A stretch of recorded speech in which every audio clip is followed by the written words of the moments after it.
Buenas tardes a todos. Muchas gracias por la invitación a participar en este interesante taller y compartir, como el tema dice del taller, compartir saber. Yo voy a intentar compartir la experiencia de la técnica que usamos en Italia por la evaluación de la amenaza de la ceniza. Bien, como la ceniza es entre los fenómenos del vulcanismo explosivo, tiene un impacto muy a escala grande, diferentemente del impacto de los balísticos o de los blast o del flujo piroclásticos, que por una erupción media de tipo subpliniano puede llegar a decenas de kilómetros. La ceniza puede impactar hasta 1000 de kilómetros. En la parte más fina del aerosol, la parte más fina de la pluma volcánica, puede afectar el clima y hacer la vuelta del mundo 1 o 2 veces o más.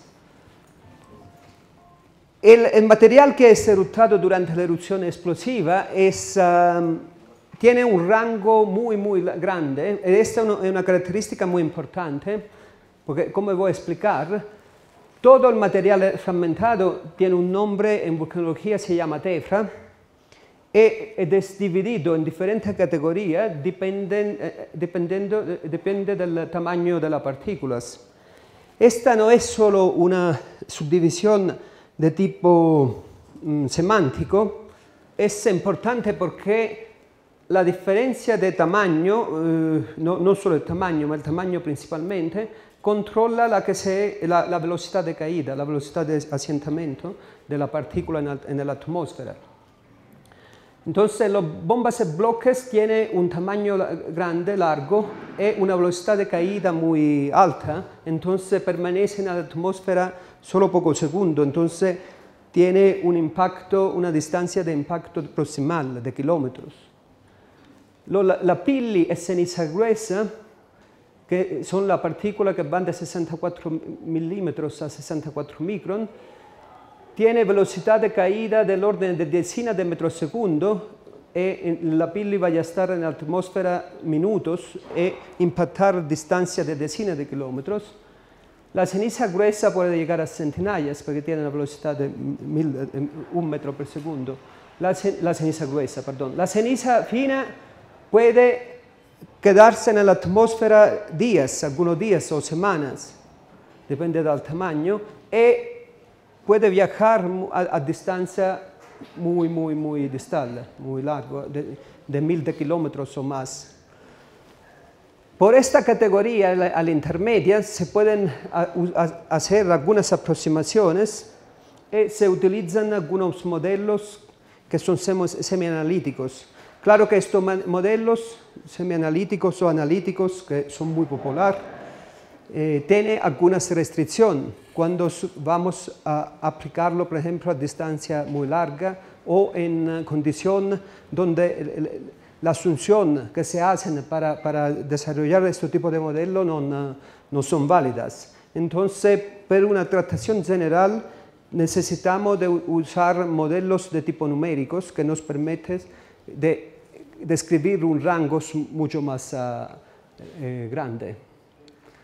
Aquí no para explicar las ecuaciones, es la ecuación que se utiliza para describir el transporte de partículas, es básicamente una ecuación que describe la conservación de masa. Yo no quiero entrar en los detalles. La razón por la cual hay esta diapositiva es para mostrar cuáles son los ingredientes que entran en los modelos, qué tipo de información necesitamos para hacer una modelización del proceso de transporte de ceniza. Y vamos a ver que esta ecuación, la variación de concentración de ceniza en un punto, es controlada de diferentes términos. Uno que es la presión del viento, entonces necesitamos una componente de información de tipo meteorológico. Una que es debida a la sedimentación de la partícula, entonces necesitamos información sobre la característica de la partícula. Entonces, en estos términos, aquí entra la meteorología. Aquí entra la vulcanología, porque necesitamos describir cuál es la velocidad, entonces cuál es la distribución de tamaño de estas partículas, como vamos a ver más tarde, no solo. Después hay un término aquí que es un otro término de tipo meteorológico, pero no solo, depende también de la característica de la pluma, no vamos a hablar mucho de esto. Y en final hay el término aquí de fuente, que es el término más importante del lado del vulcanológico, que es la columna eruptiva, cómo describimos la columna eruptiva, porque es el mecanismo, es la columna que va a meter partículas en la atmósfera a diferentes capas. Entonces, describir la fuente significa describir, como vamos a ver, la columna. Como decía, hay diferentes tipos de modelos para describir la distribución, la dispersión de ceniza. Hay modelos de tipo empíricos o semiempíricos que son muy utilizados porque tienen ventaja de ser rápido y simple y se utilizan principalmente por la gente que hace trabajo de campo y permiten de estimar, haber una primera estimación de la masa total eruptada del depósito, la altura de la columna, el flujo de masa, eso en inglés mass eruption rate, flujo de masa, cuánta masa se inyecta en la atmósfera per unidad de tiempo, y la duración cuando conocemos la masa total, el flujo de masa, podemos estimar también la duración. Los modelos semianalíticos, como decía, se basan sobre algunas funciones, principalmente que el campo de viento es uniforme, constante, y son muy rápidos porque se basan sobre una solución analítica, y por esto permiten de hacer un número estadístico de simulaciones en un tiempo muy, muy corto. Entonces son muy útiles para reconstruir un depósito. ¿Qué significa reconstruir un depósito? Estimar los parámetros de la erupción, como la altura de la columna o la magnitud de la masa total eruptada, en función de lo que observamos. Esto se dice, como voy a decir, es la solución de un problema inverso. Porque son muy rápidos y prácticos, se usan muchísimo para generar mapas de riesgos, en realidad mapas de probabilidad. Tiene el ventaja que están computacionalmente eficientes, pero la desventaja es que no son generales, entonces tenemos que ser cuidadosos dónde lo aplicamos y cómo lo aplicamos. En final hay la última categoría, que es la ecuación que mostré antes, que es esta balance de masa controlado de la meteorología y de los parámetros vulcanológicos, se soluciona en manera numérica. Es la ecuación de transporte solucionada con métodos numéricos y se puede utilizar para simular el depósito y la concentración de ceniza en el aire. Son general, pero tiene la desventaja que están computacionalmente costosos y necesitan muchos parámetros de entradas que necesitamos que calibrar. Claro que cuando la atmósfera no es simple como la asumimos, la atmósfera es estratificada en capas, la parte más baja es muy afectada de la topografía, entonces necesitamos un buen modelo meteos. Por ejemplo, si necesitamos describir con detalles el transporte en la parte baja de la atmósfera, no deberíamos usar modelos simples, modelos analíticos como o si lo usamos tenemos que tener en cuenta la limitación que tienen estos modelos. Con modelos como por ejemplo AZMAP o TEFRA2 se basan sobre una asunción de una atmósfera muy simplificada. Hay otros modelos que están como FOL3D, un ejemplo de modelo, el modelo que hemos desarrollado con colegas del Barcelona Supercomputing Center de España, de Cataluña en realidad. Es un modelo muy general que se puede acoplar con diferentes modelos medios. Puede funcionar de escala sinóptica de 1000 kilómetros hasta escala local, escala urbana casi, a kilómetro o menos, con esta estrategia que se llama offline, ¿no? De acoplamiento del modelo meteo con el modelo de transporte. Bien, cualquiera es el modelo, independientemente del modelo que vamos a usar, todos los modelos necesitan una descripción del término de fuente. Como explicaba antes, el término de fuente significa que tenemos que describir bien lo que pasa en la columna volcánica. Aquí hay una esquematización de la columna volcánica que, como vea, tiene tres regiones: la región de traste, de gas traste, la región convectiva, la región de paraagua.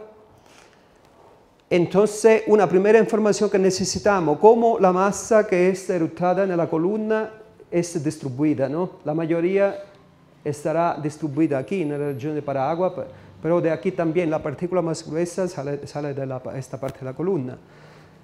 Entonces, para describir completamente el término de fuente necesitamos conocer cuál es la altura de la columna, cómo es la distribución de masa en la columna, lo que hablaba antes, cuál es el flujo de masa, y una cosa muy importante es cómo las partículas que están distribuidas al interior de la columna, cómo se vayan a subdividir en términos de tamaño. Estas son información muy difícil de obtener, que necesitan mucho trabajo de campo, muchos datos de campo. El flujo de masa es un otro parámetro muy difícil de estimar y solitamente se estima a partir de la altura de la columna. Hay una relación semi-empírica entre la altura de la columna y el flujo de masa. En este caso, en esta manera, el flujo se estima como método empírico. Hay otro modelo más sofisticado que se llama, basado sobre la teoría de la pluma boyante, que nos permiten estimar el flujo de masa y no solo, nos permiten estimar cómo la masa es distribuida al interior de la columna. Otra información complementaria, por ejemplo, cuál es la densidad de la pluma con la altura, cuál es la temperatura, cuál es su velocidad. El problema es que esta técnica que utilizamos tiene una gran incertidumbre. Depende del método, voy a obtener una respuesta muy diferente. Esto es porque la mayoría de los modelos operacionales para describir el transporte de ceniza se basan sobre este método. El IAVCEI nos ha preguntado, en particular, de coordinar un estudio internacional para paragonar todos los modelos que existen, del modelo empírico hasta los modelos que describí antes, de la teoría de la buoyant plume, hasta los modelos completamente fluidodinámicos, modelos fluidodinámicos tridimensionales. No voy en el detalle, pero la respuesta es, cuando vamos a paragonar, que hay una respuesta muy diferente, entonces una incertidumbre muy larga, que puede ser un factor de 5 en la estimación. Un otro tipo de incertidumbre deriva del hecho que no sabemos bien cómo la masa, las partículas en la columna es dividida, como decía antes. Si aquí ponemos phi es una medida del diámetro, del tamaño de la partícula, idealmente lo que necesitaríamos es una distribución, cuál es el porcentaje de partículas de cada tamaño. Pero no la distribución que medimos en el campo en un solo punto, porque esta no es representativa de lo que pasa en la columna. Tenemos que integrar todas las medidas disponibles que tenemos en el campo para obtener una total, que se llama la granulometría total. E idealmente necesitaríamos saber cuál es la fracción de componente en cada una de estas. ¿Por qué? Porque la velocidad de asentamiento depende no solo del tamaño, pero también de la forma de la partícula y de la densidad. Entonces, idealmente necesitaremos esta. Antes expliqué que es importante saber si hay más lapille o más ceniza fina, porque el tiempo de residencia en la atmósfera va a cambiar drásticamente. Esto, por ejemplo, también para construir el tamaño, la total granular distribution, la granulometría total, necesitamos mostrar hasta una distancia crítica, porque no es bastante que vamos a mostrar a 1 kilómetro o 2, depende de la altura de la columna, depende de la condición de viento. Necesitamos mostrar hasta una distancia mínima, que no siempre es disponible, no siempre tenemos muestra o afloramiento en lugar, o puede ser que la muestra está en el mar o en el océano, entonces no se puede. construir. Esto nos vaya a introducir una otra fuente de incertidumbre bastante grande. No puedo entrar en el detalle de los efectos de esta incertidumbre, está en este trabajo, hay una bastante buena review. Un otro problema que es relacionado con las partículas, especialmente con la partícula, la componente más fina, es que antes yo expliqué que la partícula individualmente, la velocidad de asentamiento depende del tamaño de la partícula. Pero para la partícula fina no es bastante conocer cuál es la velocidad de asentamiento, porque las partículas finas se agregan, se pegan una con la otra y forman estructura como esta. Esta tiene un tamaño de 100 micrón y hay un montón de partículas de tamaño de micrón. ¿Y por qué es importante? Porque cuando forma esta estructura de agregado, vaya a cambiar la velocidad de asentamiento. En este gráfico aquí, esto es experimental, medidos con un video durante la erupción de Eyjafjallajökull en 2010, y veas que la partícula colorada, blue y roja, son la partícula libre. La verde son la partícula que se asienta como agregados. Entonces la velocidad de asentamiento va a cambiar y va a cambiar también el tiempo de residencia de esta partícula en la atmósfera. Si no había este proceso, la partícula fina viajaba más lejos. Con este proceso nos cae en la zona proximal, la podemos medir en el campo, no cerca del volcán. ¿Por qué es importante todo estos tres sobre la incertidumbre? Es sobre la técnica que necesitamos para estimar los parámetros que necesitan los modelos. Porque la ceniza, a la ceniza, en general al TEFRA, tenemos asociado algunos peligros. Y la ceniza tiene un impacto importante. Aquí, esta figura que veas es una foto de la última erupción del Vesubio en el 1944, cuando ha tenido una erupción que se llama de tipo stromboliano violento, y destruyó completamente los aéreos, los aviones militares que estaban en una base americana cerca del Vesubio, a Terzinho. En esta época nadie daba importancia al Vesubio porque había la guerra, pero el Vesubio ha hecho más daños de la Armada alemana. Bien, uno de los efectos del acúmulo de TEFRA, como usted sabe, es el colapso de techos y estructuras. Aquí ve el ejemplo de la base cerca del Pinatubo, la base americana, cómo estaba y cómo era después de la erupción. Los techos colapsaron. Un otro efecto es la introducción de la vía de comunicaciones. Aquí es un ejemplo en Japón. Aquí es un ejemplo bastante que pasa de menudo en Catania por la erupción del Etna. Y aquí el Chetén por efecto de la resuspensión de la ceniza fina que estaba deposicionada. La ceniza también tiene un efecto de contaminación del agua del pasto, de los pastos, principalmente porque en la pluma volcánica hay cloro y fluoro, que pueden producir en las vacas o las ovejas una enfermedad que se llama fluorosis. El magma que tiene mucho fluoro va a producir este tipo de enfermedad que puerta a la consumación de los dientes de los animales y también de los órganos internos. La ceniza tiene efectos también en la salud humana y sobre la calidad del aire, porque provoca problemas respiratorios, irritación de la piel, de los ojos y de las mucosas. Y la fracción más fina puede llegar a penetrar en el tejido alveolar. Y también, como decía antes, cuando tenemos un área seca, con muchas partículas finas, con mucha ceniza fina, la removilización puede amplificar este tipo de efecto por un tiempo largo.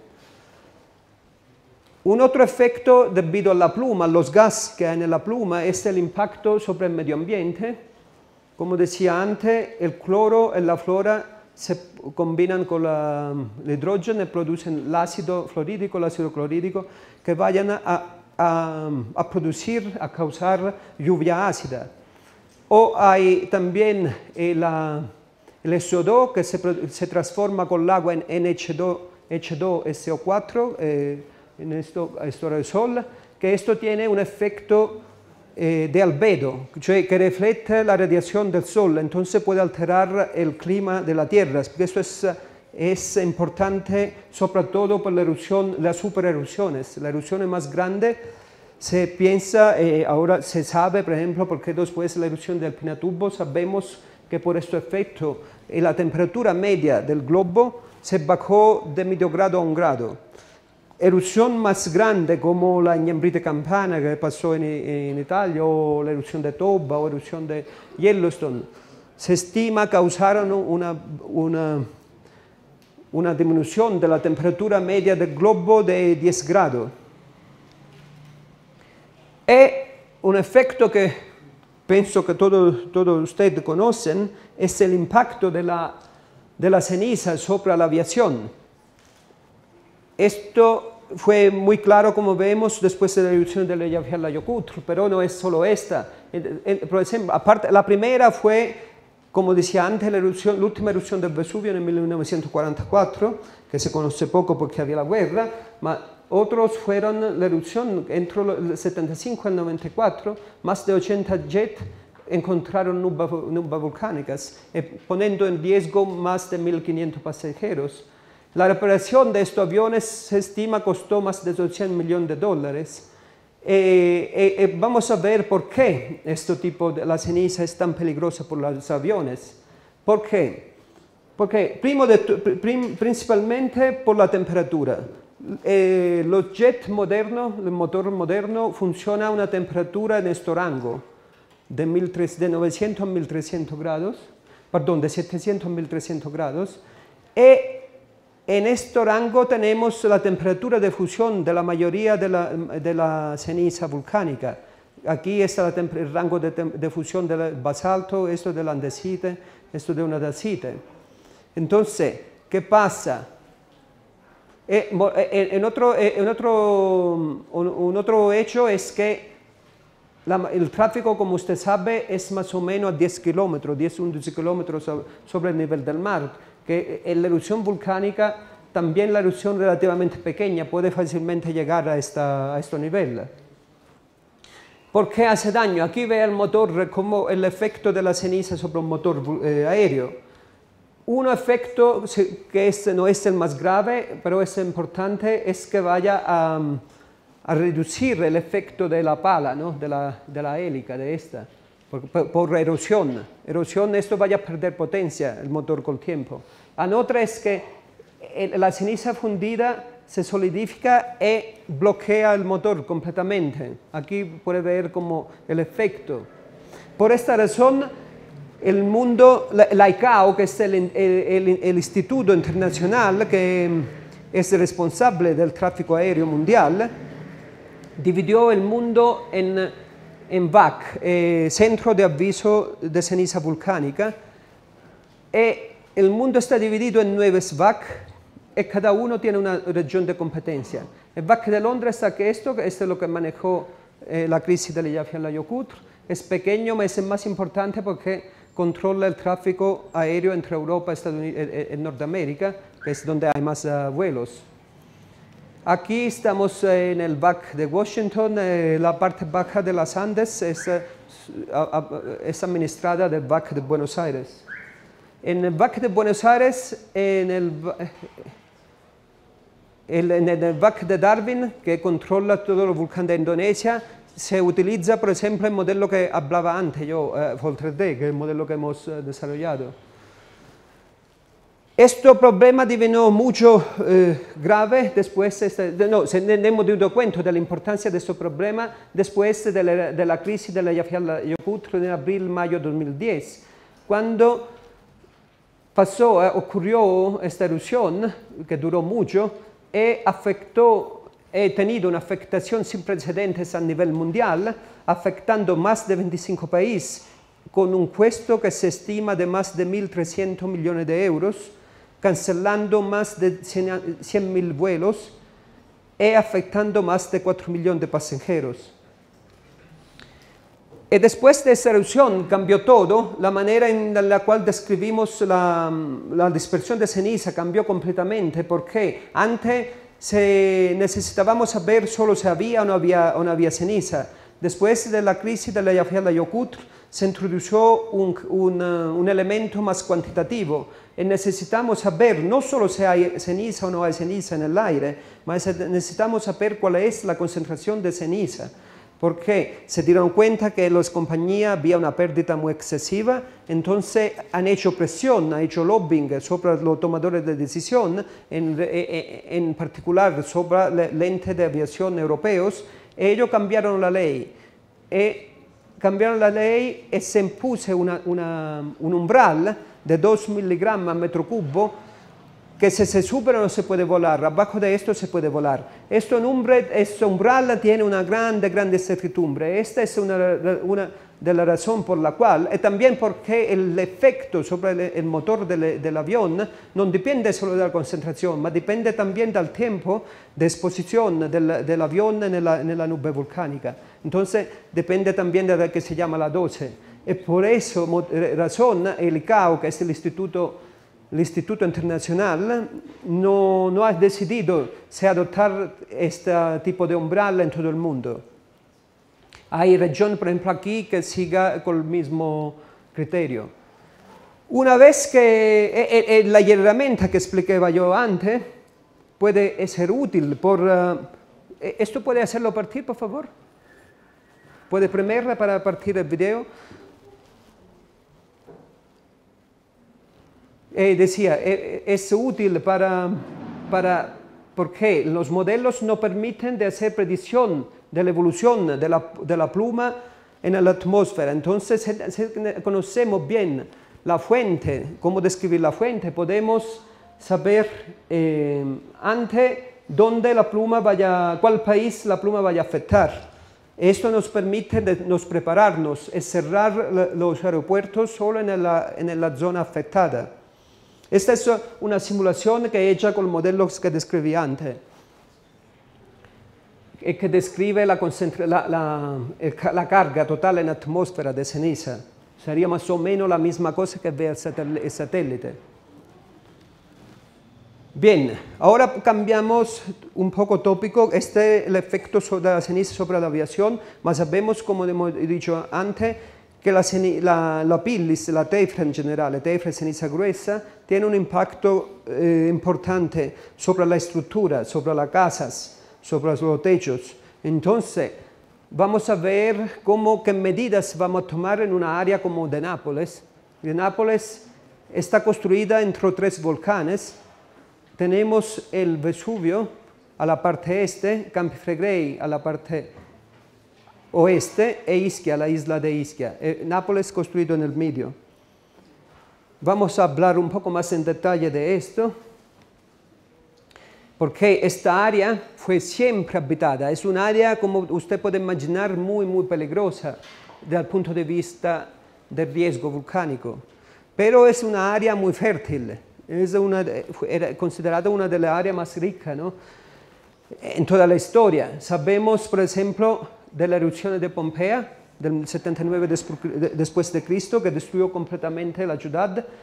Y a la época la gente que vivía allá no sabía que vivía cerca de un volcán, porque el volcán hay periodo de estasi, periodo que no hay actividad, y periodo de actividad frecuente y violenta. Antes de la erupción de Pompeya aparecía como una montaña, entonces la gente pensaba que era una montaña. Después, cuando empezó a hacer terremoto, pensaban que era un terremoto normal.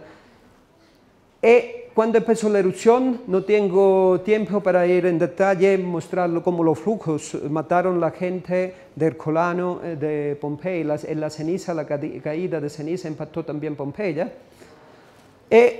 Pero lo que sabemos es que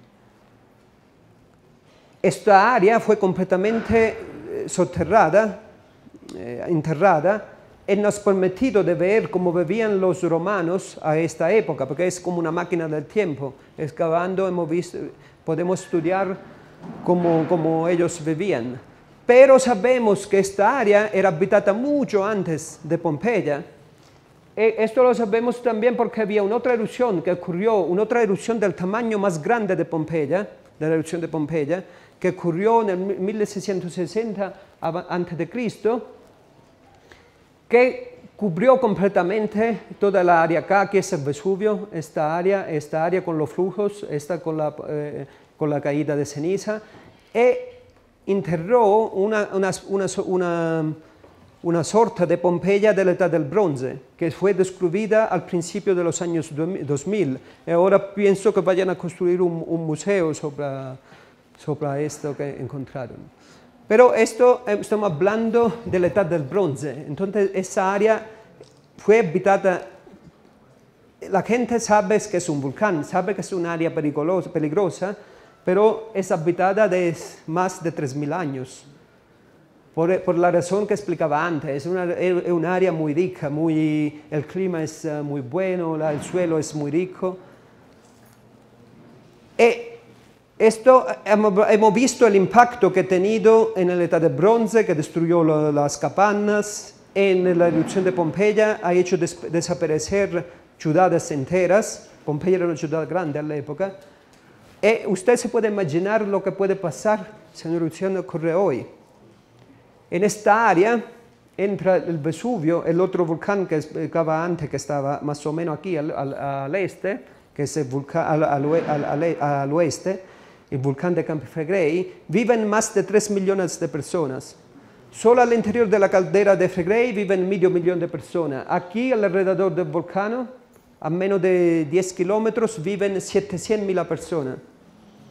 Entonces es considerado el volcán con más alto riesgo del mundo.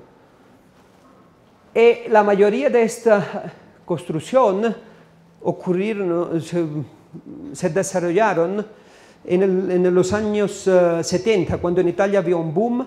El volcán está todavía en una fase quiescente, no hay esa actividad.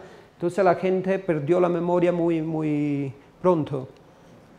Empezaron a construir hasta que de recién instituyeron un parque nacional, entonces no se puede, es vietado construir, es también abusivo, lo vayan a destruir. Pero esto puede hacer comprender por qué hay una presión para mejorar los instrumentos de mitigación del riesgo. Voy a hablar un poco de esto, de cómo manejamos el riesgo en esta área tan peligrosa. La primera información que necesitamos es una información de tipo geológico, de tipo vulcanológico. La necesitamos por dos razones. La primera es para comprender cuál es la frecuencia eruptiva, cuál es el tiempo de retorno de una erupción de diferente tamaño.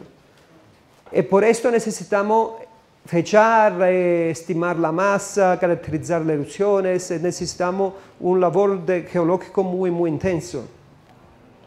Otra razón es porque necesitamos los datos de campos para calibrar los modelos. Aquí hay un ejemplo de los Campi Flegrei, pero el Vesubio es el mismo, Es una erupción de donde vea los puntos aquí, 2, 7, 4, 30, son medidas de campo.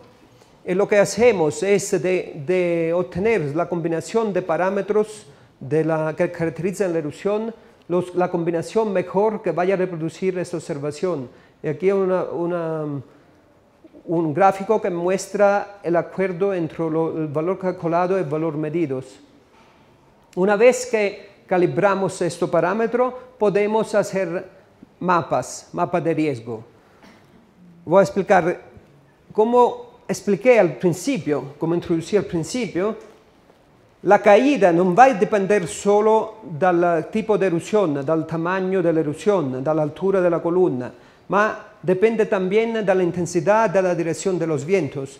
Entonces, para hacer una mapa de probabilidad, necesitamos combinar el escenario de la erupción con la estadística de los vientos en esta área. Y esto nos permite construir una mapa de probabilidad. Por ejemplo, aquí hay dos ejemplos. Uno per una colonna relativamente pequeña paragonata alla erupción de Pompeya, entiendo. Es un escenario que llamamos subpliniano, como lo que produjo el Vesubio en el 1631. Y a la derecha hay una mapa de probabilidad si habría una erupción como la de Pompey. Puede ver que el impacto es muy diferente. Esta es la probabilidad de superar una carga, en este caso un umbral de 500 kilogramos metro cuadrado. Esto es una carga muy alta, corresponde más o menos a medio metro de ceniza. Y es importante porque esta hace colapsar todos los techos. Un valor más realístico en esta área es de 300 kilogramos metro cuadrado. Y esto puede ver cómo hace la autoridad a elegir cuál es el escenario de considerar. Aquí hay solo dos ejemplos, un subpliniano y una erupción de tipo pliniana. Pero sabemos que la erupción pliniana tiene una ocurrencia muy rara, con una probabilidad de 1% en 200 años. Y los escenarios subplinianos tienen una probabilidad del 30% en 200 años.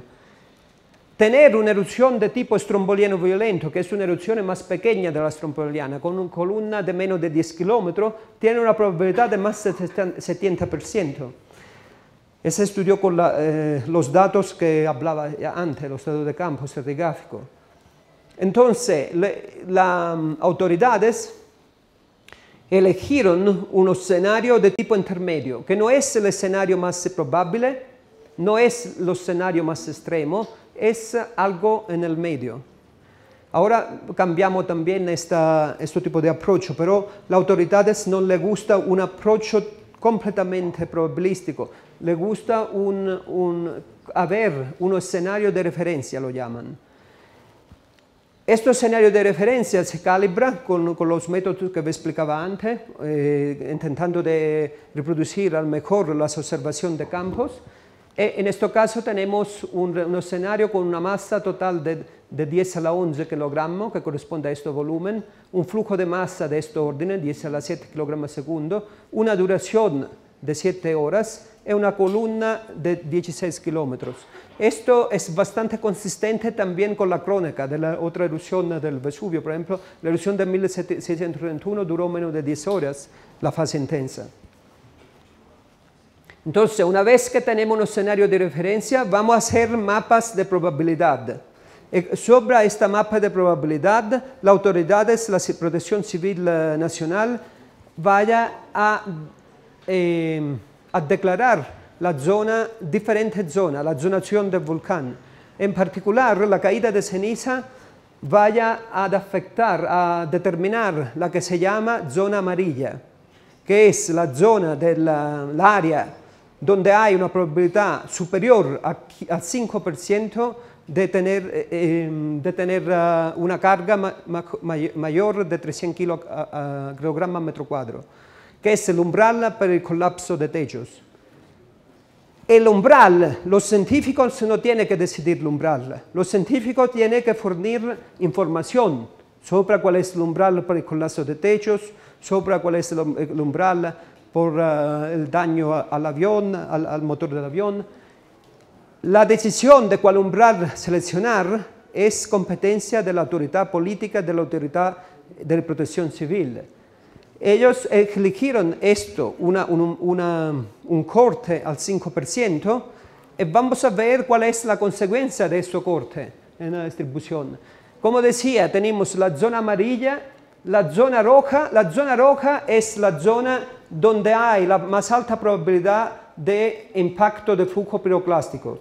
Entonces, esta área, la zona roja, debe ser, como voy a explicarle en un momentito, evacuada antes de la erupción, porque no hay medida de defensa, no hay manera de defenderse de flujos piroclásticos.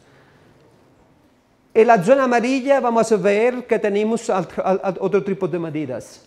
Y después hay una zona azul, que es la zona de alta probabilidad de impacto de la Ares. Después la lluvia que hay en consecuencia de la erupción. Porque esta erupción grande, la erupción misma vaya a provocar temporal violento y mucha lluvia. Entonces, la ceniza que está desperdida, está inconsolidada, es muy fácil que se vaya a generar lahares. Los lahares van a afectar parte de la zona roja, esto no importa porque esta se evacua antes, y esta área también. Ahora, esta es una representación de la zonación vieja que vi estoy mostrando, porque ahora hacemos a la tercera actualización.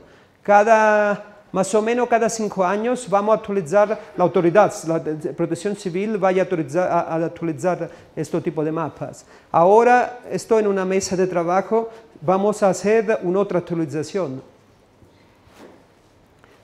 Bien, como decía antes, no tenemos medidas para defendernos de los flujos piroplásticos, entonces necesitamos la evacuación de esta área días antes de la erupción, un poco con el método que Jean-Claude explicaba, como el ejemplo que Jean-Claude explicaba por el Merapi en Indonesia, ¿no?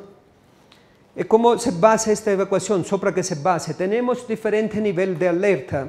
Cuando el volcán nos muestra una variación significativa de los parámetros que monitoreamos, que mi instituto monitorea, que es la sismicidad, la deformación, la composición de gas, todos estos los parámetros que monitoreamos, si no hay variación, estamos en un nivel verde, que significa alerta de base. Cuando empiezan a variar algunos de los parámetros que monitoreamos, se pasa a un nivel de atención. Por ejemplo, en este periodo, el Vesubio está en el nivel verde, el Campi Flegrei está en el nivel amarillo. El Campi Flegrei es un barrio de Nápoles, donde viven 500.000 de personas. Entonces tenemos mucha preocupación, ¿no?, sobre la evolución de estos parámetros que monitoreamos.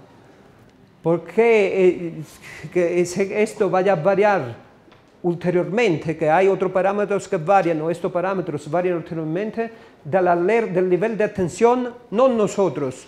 Nosotros como científicos enviamos la información. El Departamento Nacional de Protección Civil vaya a declarar el nivel naranja, que es el nivel de prealarma. En este caso, la probabilidad de erupción de baja pasa media. La erupción se estima que para haber una erupción necesitamos semanas por lo menos. Cuando este parámetro varía ulteriormente o otros parámetros apoyan que indican una dinámica preeruptiva, se va a evacuar. Se supone semanas o días antes, por lo menos, como en el caso que explicó Jean-Claude esta mañana. Entonces, cuando pasamos al nivel de alarma, nivel rojo, tenemos que evacuar, en el caso del Vesubio, 700.000 personas, en el caso de Campi Flegrei, 500.000.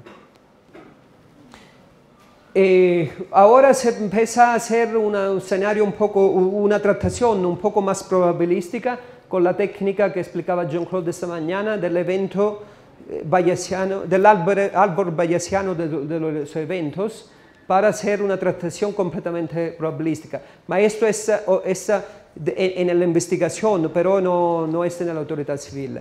Lo que vaya a pasar, en vez lo que quiero hablar con usted, es los casos que yo puedo definir de baja probabilidad y alto riesgo. Lo que mostré antes, la mapa amarilla, se extiende toda al este del volcán, y tiene una probabilidad de que vaya allá, como vea, esto es en la dirección de los vientos con la intensidad del 98%.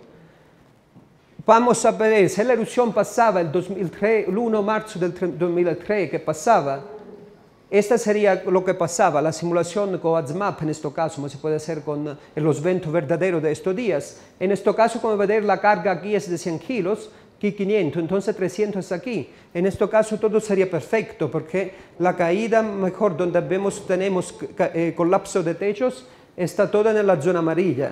Ma ¿qué pasa si la erupción ocurría el 10 de octubre del 1995 con esa estadística de viento? Es muy raro que pase esto, ¿no? Porque como vea los puntos de este lado son pocos, ma el depósito sería como esto, sería catastrófico, ¿no? Porque aquí es el centro de Nápoles, entonces es un evento raro que pero tiene un impacto muy grande, que no es contemplado en la zona amarilla, porque la zona amarilla es para hacer planificación territorial, no para manejar, no solamente para manejar la emergencia. Entonces, ¿cómo se puede solucionar este problema?